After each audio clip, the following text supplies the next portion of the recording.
In 1874, English novelist Thomas Hardy introduced readers to Wessex. It is a fictional, idyllic farming region, but one where a single bad storm or a careless human error can destroy a life's work in an instant. In this rural landscape, we meet Gabriel Oak. He is a practical, steady young man who has carefully built up his own sheep farm. He crosses paths with Bathsheba Everdene, a fiercely independent woman who is first seen checking her reflection in a pocket mirror while riding her horse. Oak is drawn to her, and he offers an earnest, pragmatic proposal of marriage. Bathsheba rejects him immediately. She values her absolute freedom and refuses to be tied down to a predictable, domestic life. Bathsheba's rejection is a declaration of autonomy in a society designed to deny it. In rural Wessex, her choice to remain unattached means she must navigate a male-dominated world without the traditional social or financial protection of a husband. This chart represents their respective wealth. Almost overnight, their positions invert. A freak accident drives Oak's entire flock over a cliff, causing his equity to plummet to zero. At the exact same time, Bathsheba inherits a massive estate in Weatherbury from her late uncle. Destitute, Oak wanders the countryside looking for work and stumbles upon a farming crisis, a huge barn engulfed in flames. He immediately climbs the ricks and manages to stop the fire from spreading to the rest of the crops. Only after the smoke clears does Oak realize whose property he just saved. Bathsheba is now the wealthy landowner, and she hires the man who once proposed to her as a common shepherd. Weatherbury is a sprawling operation. Bathsheba is now responsible for heavy harvests and the livelihoods of dozens of laborers who look to her for direction. At 28, Bathsheba is an anomaly, a young, independent woman controlling a massive operation in a deeply traditional world. She has the property and the wealth, but she is entering this new life with few advisors and a reputation for being as impulsive as she is powerful. The first complication arrives in the form of Farmer Boldwood. He owns the neighboring estate and is famous in the county for being entirely emotionally dormant, ignoring all romantic advances with cold indifference. Piqued by his lack of attention, Bathsheba impulsively buys a Valentine's Day card. In a reckless moment of boredom, she stamps the envelope with a red wax seal, bearing two very specific words: "Marry me." For Boldwood, this isn't a joke. The letter shatters his carefully maintained isolation and awakens a terrifying, suffocating obsession. He pursues her relentlessly, demanding she fulfill the promise on the seal. A fleeting idle whim spirals rapidly out of control. Bathsheba finds herself trapped by the psychological weight of a man who refuses to take no for an answer. Seeking an escape from Boldwood's heavy expectations, Bathsheba turns her attention to Sergeant Troy. He is a dashing cavalryman, flattering, erratic, and deeply exciting.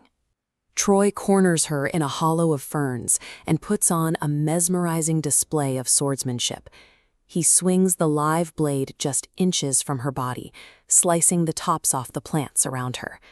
It is a highly charged, dangerous performance that completely captivates her.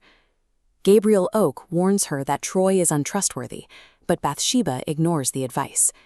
Driven by blind infatuation, she sneaks away to a neighboring town and secretly marries the sergeant. But Troy is hiding a devastating secret. Before meeting Bathsheba, he was engaged to her own former servant, a young woman named Fanny Rothen. A misunderstanding at a church kept them apart, and now Fanny is wandering the countryside, destitute and pregnant with Troy's child. The secret marriage legally binds Bathsheba's wealth and future to a man she barely knows. As Troy begins to exert control over the estate, Fanny Robin continues her solitary journey toward Weatherbury, exhausted and nearing the end of her pregnancy. The consequences of this marriage culminate on the night of the harvest supper. Troy takes over the festivities, negligently forcing all the farmhands to drink brandy until they pass out, completely ignoring the signs of a violent thunderstorm moving in. While the men sleep off the alcohol, the storm hits. Rain pounds the exposed, dark haystacks. Gabriel Oak is the only one awake, frantically working alone in the torrential downpour to cover up the harvest. Bathsheba eventually joins him in the dark. Oak uses the momentary flashes of lightning to see where to place the protective tarps, risking a lethal strike to save the physical wealth of the woman who rejected him. By dawn, the grain is dry. While Troy and the farmhands remain unconscious in the barn, Oak has quietly secured the estate's entire yearly income.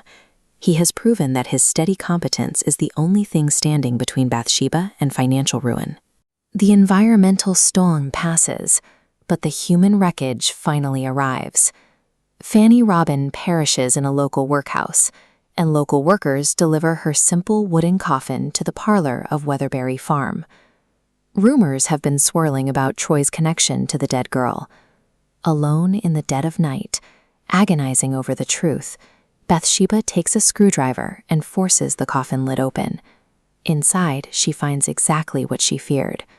The coffin holds the pale body of Fanny Robin, and resting right beside her is Troy's newborn baby. Troy walks into the room and immediately grasps the situation. He ignores his wife, leans down to kiss the dead Fanny's lips, and coldly tells Bathsheba that this lifeless woman means more to him than she ever will.